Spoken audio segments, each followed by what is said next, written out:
Hi folks, Trevor here. I'm going to show you the modifications you have to do to a Parrot MKi 9000 or CK series. This is the Parrot Blue Box, and they include this wiring cable. This is the harness that goes into the Blue Box, and what I have here at the other end is the harness adapter for a Mercedes B200. In this case, what you have to do is over here on the harness end of the Blue Box, there are two fuse holders. One of them, the red one right here, is normally connected to the battery, and then the orange one here goes to the ignition. The problem is that they're wired incorrectly. So what you have to do is disconnect the red fuse holder and plug it in to the orange end of the fuse holder. Normally these would be reversed, right? So this orange would be onto that orange wire. So switch that around. What that will do is that because at the other end of this orange wire is the constant power that comes from a Mercedes wiring harness, which is this yellow cable. That's 12 volt constant. That's connected to the orange wire.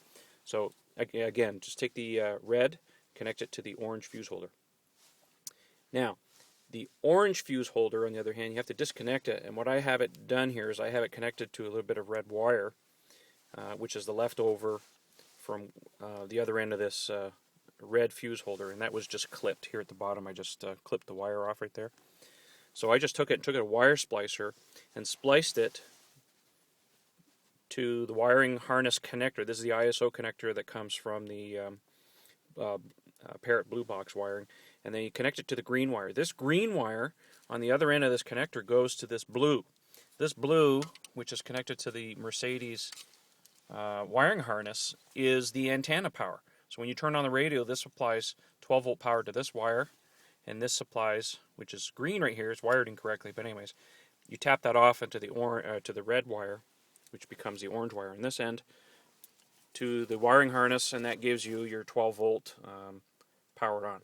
So that's the first modification you have to do. So once again, just switch over the red fuse holder to the orange end of the fuse holder, clip off the end of the red wire on the bottom, and then attach the orange fuse holder and splice it to the green wire. The other modification I did was this yellow wire, which comes off the end of the Parrot cable. This is the mute. The problem is over here on this end of the ISO connector, this mute is not connected to anything on the Mercedes side. So what are you supposed to do? I went a bit of a convoluted way here. I took the wire here and I connected it to white and then went and spliced it over. Anyways, the bottom line here, the easiest way to do this is take this yellow wire and then splice it. This is the connector that goes on the back of the Mercedes radio, which is part of the wiring harness that you get. Anyways, pin 10, which is located right down here in the bottom, this wire, this white wire right here, that's pin 10. That's connected to the mute signal. So when the Parrot system comes on and wants to mute the radio, it goes over this yellow wire, and then normally you would just splice it like over here like that, or over here to this white one. I went a little bit of a convoluted way, but you need to do that. So that's the other modification you have to do. Other than that, should just plug in and work right away.